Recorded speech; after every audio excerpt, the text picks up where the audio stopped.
having the match of the week is pretty big for us. Last split we were 8th place most of the split. We look forward to play against them. They are a really good team, so it's gonna be a really tough match. A match that will be very, very important for us. Sometimes I watch Gregors and Yellowstar play, and you can see that they've played together for so long. They're always like on the same page. Sauce goes down, Yellowstar looking for some fancy plays, grabs one, beautiful execution.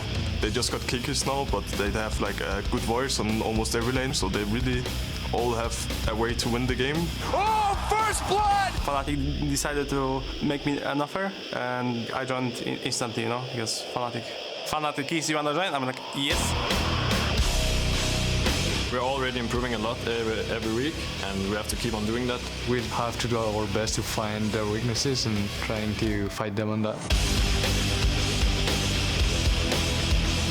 I actually expected Splyce to be really high, at least top 5. They're really strong, all of them individually, and then they almost always have a good plan to win the game.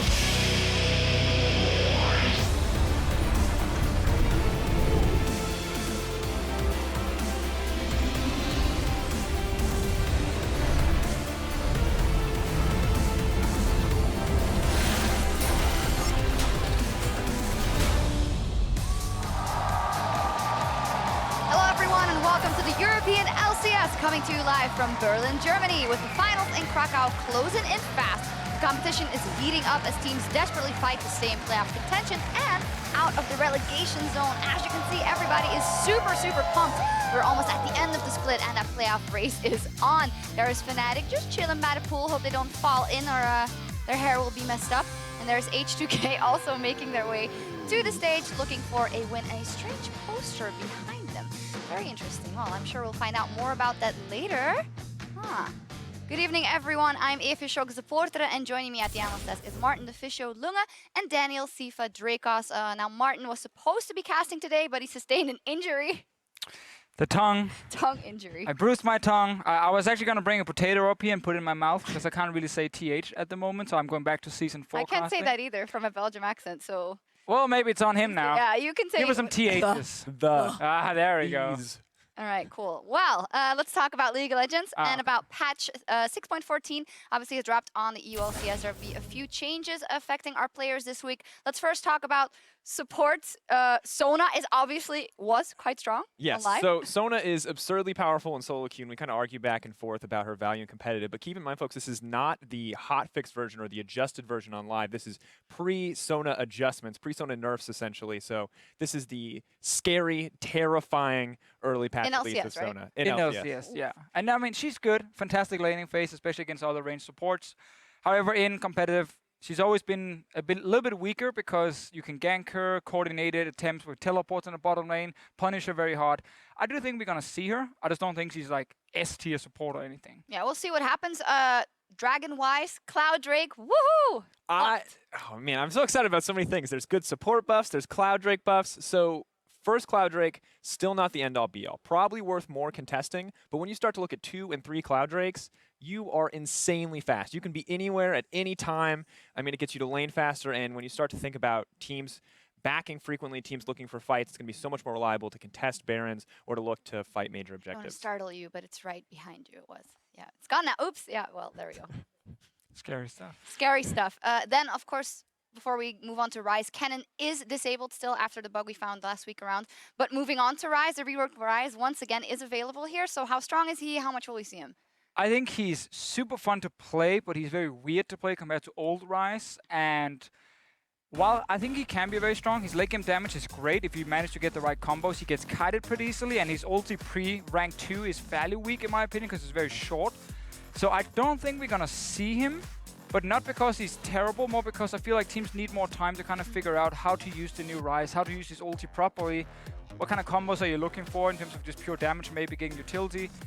With a bit more time, I think we could see him more. Maybe we see him like maybe once or twice, but not as much as before. And I think, to be fair, that's always been the story of Rise. Obviously, a champion who has seen a ton of reworks in this most recent one has not made him any simpler, a very complex kit. And as you said, the ulti, while theoretically incredibly powerful, similar to Tom Kenshall when we first saw him released, very difficult to use effectively. Yeah, that's what I heard from some players as well as they were in the makeup room saying, well, we didn't really have that much time to practice it yet, but then maybe some teams have. Maybe next week. Yeah, they'll come out with a pick. Well, we'll see if the reworked warps onto the Rift today as we take a look at what's in store tonight. First up in the arena, it's our match of the week between Fnatic and Splyce. Fantastic matchup for the number 2 spot.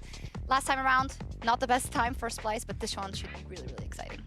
Different team, obviously. Absolutely. And I think Splyce continuing to move up in the ranks. I think a team that we have to keep our eyes on, especially after hearing from Yamato and Coaches Week, hearing that they're scrimming with G2 constantly. I'm excited to see what they bring to the table. Yeah, again, they're definitely playing with the big boys, and now they got to show they deserve to move into top 2 so they can also get that straight bye into the semifinal, because we are very close to playoffs. I mean, there are 2 weeks left, so winning against Fnatic now as Splyce, suddenly they are actually in charge of who gets the top 2 spot. They can just keep winning the rest of the games, and then they're locked. Super important match of the week, and stay tuned after the matchup because there's a reunion in store as we get our first look at the most unexpected friendship on Summoner's Rift. But meanwhile, it's H2K versus Vitality in the LCS studio, and we'll also see Origin facing off against Giants and Schalke, looking to find some points versus Rocket. A lot of very interesting matchups and teams that are in dire need of points. Yeah, and some must-win games, I feel. If you look at Giants versus Origin, obviously both teams here need their 2-0. Giants because they want to lock that playoff spot, and Origin because they want to get out of relegation zone, which they're in right now.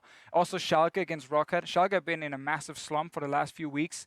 If you're not able to 2-0 Rocket, well, then you deserve to be down there in the bottom of the standings, and that's been the opposite of what we expected from Schalke coming into the split. And when we look at the middle of the pack, all these teams are so very close on points that getting a 2-0 is absolutely crucial. You really need that 3 points. 1-1ing against a team that you're close to, or 1-1ing against a team, more importantly, that is at the bottom of the standings, is essentially a loss as far as you should be concerned. Yeah, it's crunch time for all these teams, and with the playoff race in full force, we're going to check in with QuickShot for a closer look at the standings. Thank you very much, guys. Yes, I do want to take a look at the standings. I also want to take a look at what it means looking forward when it comes to playoffs and how we get there. Before we do, though, let's take a look at how the teams stack up at the beginning of Week 8. G2 Esports still comfortably in the lead with 28 points, sitting behind them Fnatic, Splyce. And I want you guys to keep your eyes here on Giants and the Unicorns of Love. Both tied with 17 points apiece, but then we're like, hey, who gets the seeding? How do you determine the tiebreakers? Well, there's a couple of very simple rules to follow. First and foremost, when teams are tied on points, we then take a look at the next step, and that is how many series wins have they accrued. So for the example of Unicorns of Love and Giants, both have 17 points, but the Unicorns, they've won 4 series, Giants have won 5. Therefore, Giants will have the highest seed when it comes to breaking down playoffs. If they are tied with both points as well as series wins, then we look at their head-to-head record. Does one team have a 3-1 or a 4-0? If yes, they get the highest seed.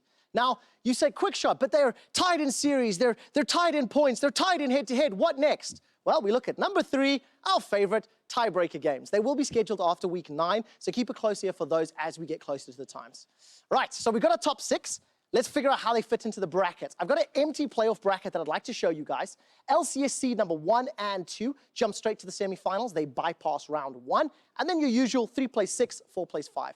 One important thing to note, the highest seed from the quarterfinals will then get seeded to play the second seed. A little bit confusing, so I've got some team logos as an example for you. If playoffs happen today, where would teams place? G2 and Fnatic would be first and second if they happen today.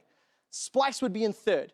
Let's assume Splyce wins their quarterfinal matchup against Unicorns of Love, which is pretty likely. They would then drop down to play Fnatic because there is a reseeding from quarters to semifinals.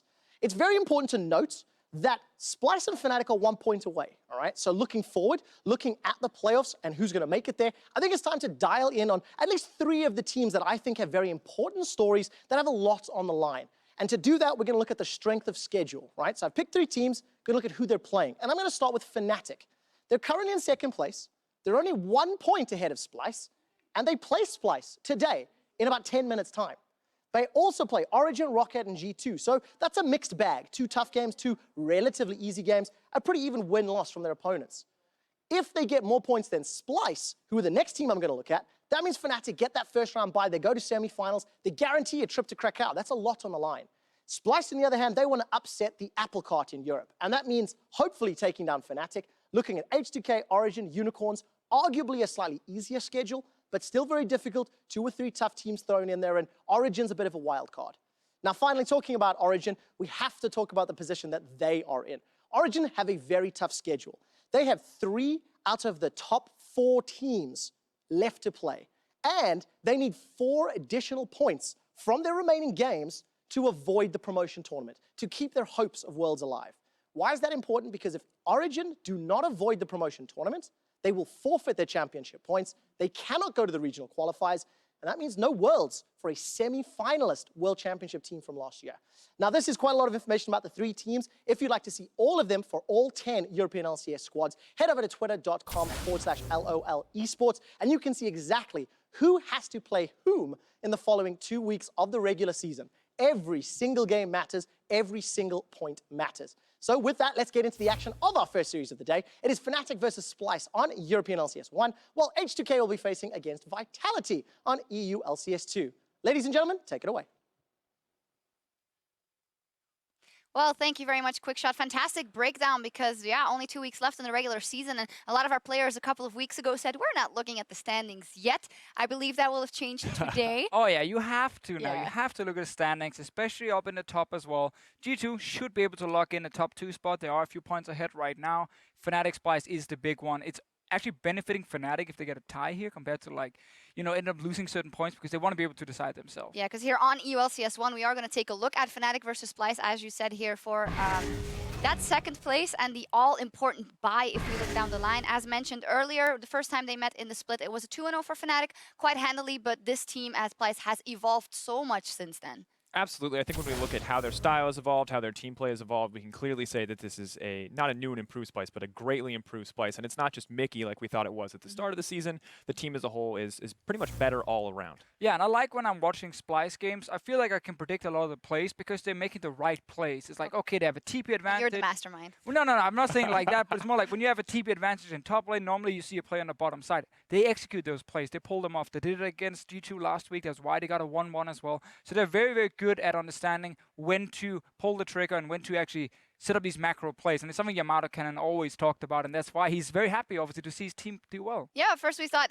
are we actually going to see it? But he showed that he is doing the right thing with these guys up against Fnatic. Obviously, last week is the first time we saw Kikis in the top lane for Fnatic, and he did it. It was almost seamless for him. It's quite impressive the way he's able to go from team to team and then show up in these top matchups. I mean, he has a lot of experience. Yeah.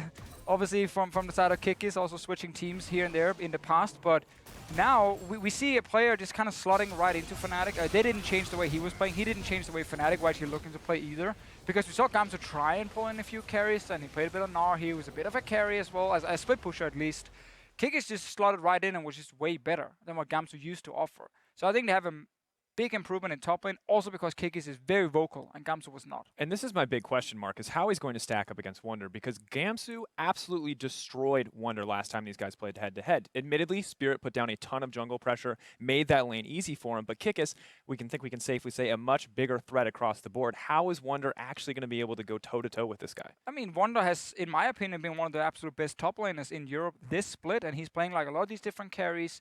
Both him and Kikis can play like Fiora, who's been buffed on this patch here. I think we could see her being played by one of these two guys, and then it's like very focused on snowballing that lane, making top lane probably the most important lane in this specific matchup. I think bot lanes are going to go even, I think mid lane is going to go even, and then it's all about who can snowball like a Relia or Fiora. Yeah, the junglers, and in the junglers, you know what, jungle and top together, those 4 guys against each other can decide the entire game. Yeah, definitely looking forward to that Spirit trashy matchup as well, and as the players